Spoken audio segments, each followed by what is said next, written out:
Good morning students. आज का हमारा लेसन है हमारी महाभारत बुक से यक्ष प्रश्न।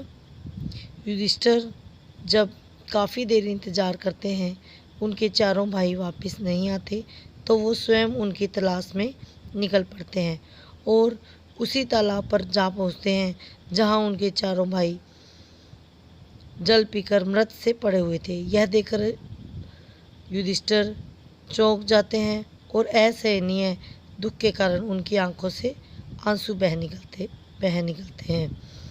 कुछ देर बाद यूं ही विलाप करने के बाद युधिष्ठिर ने ध्यान से अपने भाइयों के शरीरों को देखा और अपने आप से कहने लगा, यह तो कोई मायाजाल सा लगता है। आसपास जमीन पर किसी शत्रु के पांव के निशान भी तो नहीं है, और लेकिन वो सोचता है कि यह भी हो सकता है कि ये दुर्योधन का कोई षड्यंत्र हो और उसने पानी में विष मिला दिया हो। यह सोचते सोचते युधिष्ठिर भी प्यास से प्रेरित होकर तालाब में उतरने लगता है। इतने में युधिष्ठिर को भी वही आवाज़ सुनाई देती है। युधिष्ठिर समझ गया कि यह कोई यक्ष बोल रहा है। उसने उसकी बात मान ली और कहा कि आप प्रश्न पूछ सकते हैं, मैं आपके प्रश्नों का उत्तर देने के लिए तैयार हूँ।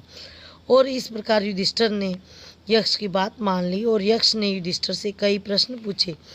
युधिष्ठिर द्वारा दिए गए सभी जवाबों से यक्ष संतुष्ट हुआ और उसने कहा कि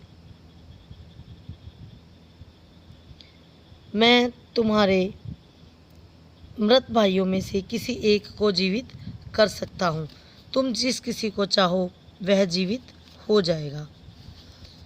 तब युधिष्ठिर ने कहा कि कुछ देर सोचा और फिर उसने कहा कि मेरे छोटे भाई नकुल को जीवित कर दीजिए। तो युधिष्ठिर के इस प्रकार बोलते ही यक्ष ने कहा कि युधिष्ठिर, तुमने 10,000 हाथियों के समान बल वाले भीमसेन को छोड़कर नकुल को जीवित करवाना क्यों ठीक समझा? तो युधिष्ठिर ने कहा, यक्षराज, मैंने नकुल को जीवित करवाना इसलिए चाहा क्योंकि मेरे पिता की 2 पत्नियां थीं, माता कुंती और माता माद्री। माता कुंती के पुत्रों में से एक मैं अभी जीवित बचा हूँ, तो मैं चाहता हूँ कि माता माद्री का भी एक पुत्र जीवित हो जाए, जिससे कि हिसाब बराबर हो जाए। अतः आप कृपा करके नकुल को जीवित कर दें। युधिष्ठिर की यह बात सुनकर यक्ष उससे और भी अधिक प्रसन्न हो गया और उसने कहा कि तुम पक्षपात से रहित हो, तुम्हारे चारों भाई ही जी उठे। उन्होंने युधिष्ठिर के सद्गुणों से मुक्त होकर उन्हें छाती से लगा लिया और आशीर्वाद देते हुए कहा कि 12 वर्ष की अवधि पूरी होने में अभी थोड़े ही दिन बाकी रह गए हैं। 12 वर्ष के बाद तुम जो अज्ञातवास करोगे वह भी सफलतापूर्वक पूरा हो जाएगा।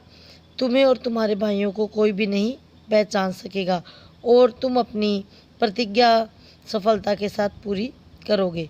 इतना कहकर धर्मदेव अंतर्ध्यान हो गए। वनवास की कठिनाइयाँ पांडवों ने धीरज के साथ झेल ली। अर्जुन इंद्रदेव से दिव्यास्त्र प्राप्त करके वापस आ गया था।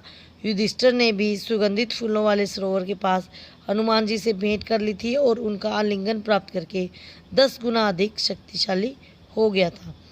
मायावी सरोवर के पास युधिष्ठिर ने स्वयं धर्मदेव के दर्शन किए और उनसे गले मिलने का सौभाग्य उसे प्राप्त हुआ। वनवास की अवधि पूरी होने पर युधिष्ठिर ने ब्राह्मणों की अनुमति लेकर उन्हें और अपने परिवार के अन्य लोगों को कहा कि वे नगर लौट जाएं। युधिष्ठिर की बात मानकर सब लोग नगर लौट गए और यह खबर उड़ गई कि पांडव आधी रात को हमें सोया हुआ छोड़कर न जाने कहाँ चले गए। यह सुनकर लोगों को बड़ा दुख हुआ। इधर पांडव वन में एकांत स्थान पर बैठकर आगे के कार्यक्रम पर सोच विचार करने लगे। युधिष्ठिर ने अर्जुन से पूछा कि अर्जुन, बताओ, यह 13वां वर्ष किस देश में और किस तरह बिताया जाए? इस प्रकार पांचों भाइयों ने विचार विमर्श करके यह निर्णय लिया कि मत्स्य देश में जाकर वो राजा विराट के यहाँ अपना वेश बदलकर रहेंगे और वहीं पर ये अपना अज्ञातवास पूरा करेंगे।